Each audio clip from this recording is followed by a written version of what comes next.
మీరు ఇవన్నీ చూసారు, ప్రత్యక్షంగా చూసారు కాబట్టి దాని ఇన్స్పిరేషన్స్ తోని మీరు ఈ యొక్క సంఘాన్ని ముందుకు తీసుకెళ్ళడానికి ఫౌండర్గా ఉన్నారు. అవును. ఓకే. అలాగే ఇంకోటి, మీరు మీ జాతులు కుల గురువులుగా వెలుగొందిన కుల గురువుగా వెలుగొందిన మీరు ఎందుకు ఈ సంచార జాతులుగా ఈ దుర్భర జీవితాన్ని గడుపుతున్నారు? వాస్తవంగా ఈ కులాలన్నీ కూడా ఒకప్పుడు కులాలకు కులగురువులుగా ఉండేటివి. కులగురువులు ఏ విధంగా అంటే రెడ్లకు వంశరాజులు కులగురువులు. వాళ్ళ గోత్రాలు చెప్పడం, వాళ్ళ పండుగలు పబ్బాలు అయినప్పుడు వాళ్ళకి ఈత చాపలు దానికి సంబంధించిన సామాగ్రి అందివ్వడం, వాళ్ళ గోత్రాలు ఏంటివో వాళ్ళకి తెలియదు ఫస్ట్లో. ఇవన్నీ చెప్తూ వాళ్ళ కుల చరిత్రలు చెప్పడం వాళ్ళకు, ఇవన్నీ చేసేవాళ్ళు. అదేవిధంగా మున్నూరు కాపులకు సంబంధించి కాపులకు సంబంధించిన గోత్రాలు అనే కమ్యూనిటీ ఉంటుంది. ఆ గోత్రాల కమ్యూనిటీ వాళ్ళు ఆ కులానికి సంబంధించిన కుల చరిత్రలు చెప్తారు. అదేవిధంగా కోమట్లకు సంబంధించిన కుల చరిత్రలు చెప్పే ఈరముస్టోళ్ళు, వీరభద్రీయులు అనేటోళ్ళు ఉంటారు. ముదిరాజులకు సంబంధించిన కాకిపడగల వాళ్ళు అనే ఉంటారు. యాదవులకు సంబంధించి తెరచీరల వాళ్ళు, మందెచ్చుల వాళ్ళు, ఈ విధంగా కొన్ని కులాలు ఉంటాయి. ఇట్లా ఒక్కొక్క కులానికి ఒక్కొక్క కులం కులగురువులుగా ఉండి ఆ కులం యొక్క పూర్వ చరిత్ర ఏంది. ఇప్పుడు కోమట్ల ఎగ్జాంపుల్గా తీసుకున్నప్పుడు వాళ్ళు కన్యకా పరమేశ్వరికి సంబంధించిన సంతానం అయితే ఆమె శివునికి సంబంధించిన సంతానం.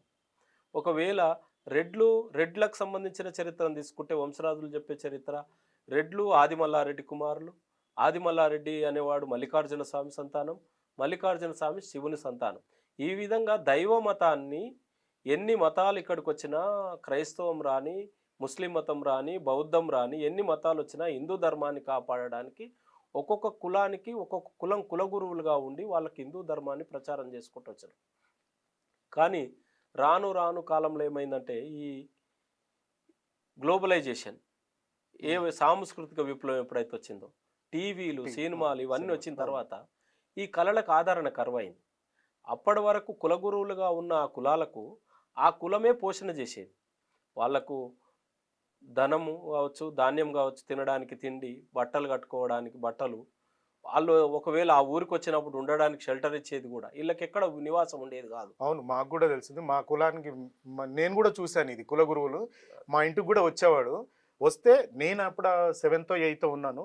అప్పుడు మా ఇంటికి కూడా కులగురువుగా వచ్చేవాడు. ఎవరని నేను అడిగితే ఇట్లా మన కులానికి ఒక గురువు ఉంటాడని చెప్పేసి మా నాన్నగారు చెప్పడం జరిగింది.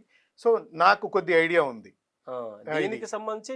ఇట్లా చేస్తున్న క్రమంలో గ్లోబలైజేషను, సాంస్కృతిక విప్లవము, టీవీలు, సినిమాలు పూర్తిగా ఈ యొక్క కులాల యొక్క వృత్తిని, ఈ కులాల యొక్క ఉపాధిని పూర్తిగా దెబ్బతీసినాయి. తర్వాత అప్పుడు ఈ కులాలు నిజమైన అనాథలుగా మారిపోయారు. ఇటు ప్రభుత్వం పట్టించుకోలే, ఉన్న వృత్తి పోయింది, ఆ కులాల నుంచి పోషణ కరువైంది. ఈ కులాలు అప్పుడు నిజమైన భిక్షగాళ్ళుగా మారిపోయారు. అప్పటి వరకు భిక్షగాళ్ళు కాదు, గురువులు.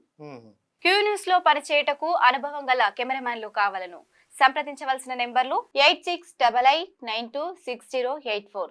qnewsads@gmail.com ను సంప్రదించండి. లైక్ చేయండి.